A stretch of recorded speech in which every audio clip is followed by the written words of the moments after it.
Welcome to the deep dive. Today we're jumping right into a really hot topic, Figma's initial public offering. It's been anticipated for a while. Definitely when everyone was watching. Yeah, exactly.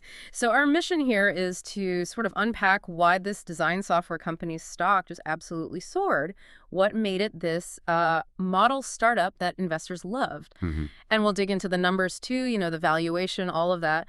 We're drawing heavily from analysis like the piece Figma's Soaring IPO, a model startup's debut. Sounds good. It's a fascinating case study. So let's paint the picture. Figma's IPO day, it was quite something. The stock ticker, FIG 250.00%, it just surged. Right out of the gate. Totally. They priced the IPO at 33 per annum, but then maybe around 2 p.m. Eastern, when it actually started trading, it opened at $85.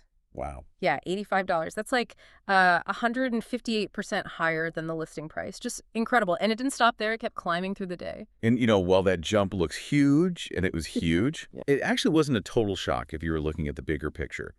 The stock market overall was hitting all-time highs. Right. That helps. Definitely. And these sort of risk-on tech stocks, they were really back in favor. Investors felt confident. They were putting money into growth, Like NVIDIA and others we saw climbing. Exactly like NVIDIA. Plus, you had things like tariff fears cooling down a bit. So the whole environment was pretty positive for a company like Figma.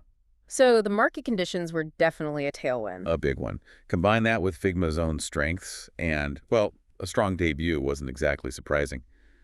Expected, almost. Okay, so that huge IPO day jump makes sense in context. But it does make you wonder, doesn't it? What makes a startup truly ideal for an IPO, given all the risks involved? What are investors really looking for? Yeah, that's the core question. Investors have a kind of checklist, They're looking for, obviously, strong revenue growth, consistent growth. Sure, gotta have the growth. But also, and this is important, profitability, which is actually surprisingly rare for a lot of tech companies when they first go public. Right. Often it's growth at any cost. Precisely. They also want a big market, a large total addressable market, and, crucially, scalability. Can the product or service grow efficiently? And Figma. Well, the thing about Figma is it kind of ticks all those boxes. Strong growth, already profitable, huge market, very scalable product. Yeah. That combination is quite rare. That profitability piece feels key. It suggests the product itself is just really strong, maybe doesn't need a massive sales push. Exactly. It signals efficiency and strong product market fit. It's not just burning cash, hoping to find profit later. That's a big differentiator. Okay, now here's where, for me, the story gets really interesting. The sort of ultimate validation, right? From the big player, Adobe. Ah, yes, the attempted acquisition. Exactly. Adobe tried to buy Figma back in 2022 for, what was it, $20 billion? But regulators stepped in and blocked it. A huge figure at the time. So why is a failed acquisition such a big deal for the IPO? Well, think about it. It's massive validation. First, the market leader, Adobe, not only wanted Figma, but was ready to pay a really steep premium, that $20 million. Shows how valuable or maybe threatening Figma was even then. Absolutely threatening. It showed Adobe was feeling the pressure. And then, the reason regulators blocked it, they were worried the combination would kill competition in design software. Wow. You can't really ask for a bigger stamp of approval than the government saying you're too competitive to be acquired by the leader. You really can't. Yeah. And then, you connect that back to the IPO pricing. The fact that Figma initially went public at a valuation lower than what Adobe offered almost 3 years before. Yeah.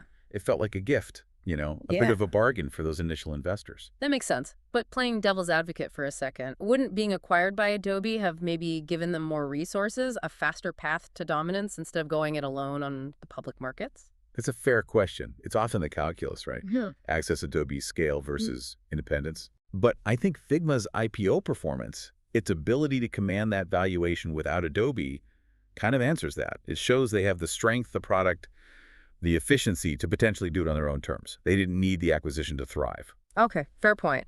Their independence is part of the story now. So market loves them, Adobe validated them.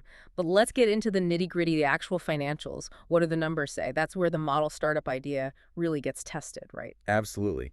And Figma's numbers are, well, pretty rock solid. Over the last 4 reported quarters, their revenue hit $821 million. That's up 46%. That's strong growth. Very strong. And maybe even more impressive, they're already generating wide operating margins.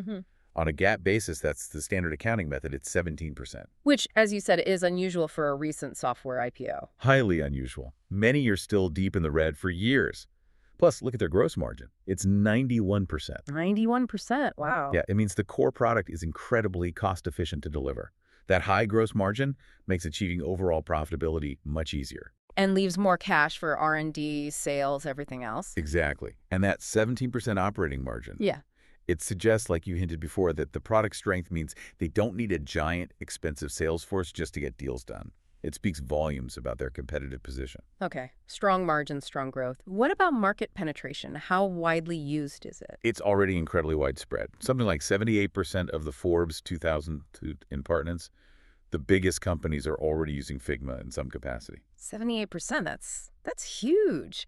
Does that mean they're running out of room to grow in the enterprise space? It's a good question. I mean, that's amazing penetration. Yeah. But Figma themselves believe their total addressable market, the TAM, is around $33 billion. Okay. And they believe that market itself is likely to keep growing. So even with that great enterprise adoption, there's still potentially a lot more market share to capture, maybe new features, new segments.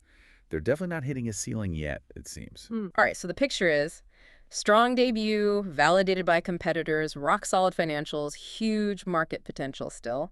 So what does this all mean for you, the listener, maybe thinking about investing now? IPOs are always tricky, right? Takes time to settle. Yeah, it definitely takes time for the dust to settle and find an equilibrium price, as they say. Investors might need to see, a few more quarterly reports before the post-IPO volatility calms down. So what's the analyst take? Is Figma a buy after that massive run-up? Well, look, the business clearly has a very bright future. The fundamentals are strong, but it tripled on day one. Yeah, that's the sticking point. Right. The market cap is now somewhere around $60 billion.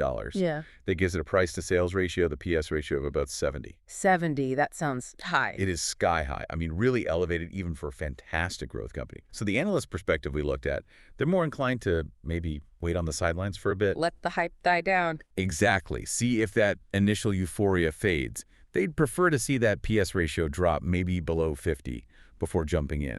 And even 50 is still pricey, let's be clear. Right, still reflects a lot of optimism. For sure. Just for context, Adobe, a much larger established company, its market cap is only around $150 billion. So Figma at $60 billion. No. It's a big valuation. So valuation is definitely something to watch closely here. You can't ignore it.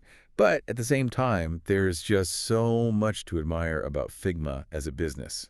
It absolutely deserves a healthy premium valuation from the market, which leads that classic investor dilemma, doesn't it? Yeah. What's the trade-off? Is it a case of maybe you pay up now for a company that could genuinely dominate its space, or do you wait for a potentially better entry point that might never come? What a story, though. From that explosive IPO fueled by market conditions and just being a fundamentally strong company, through that whole Adobe saga acting as this huge, albeit accidental, endorsement, Right. and then backed up by really impressive financial performance, it all builds a compelling picture, even with that high price tag. It really does. And it leaves you, the listener, with a final thought to chew on, perhaps. Given everything we know, Figma's product is strong, adoption is massive, the potential is there.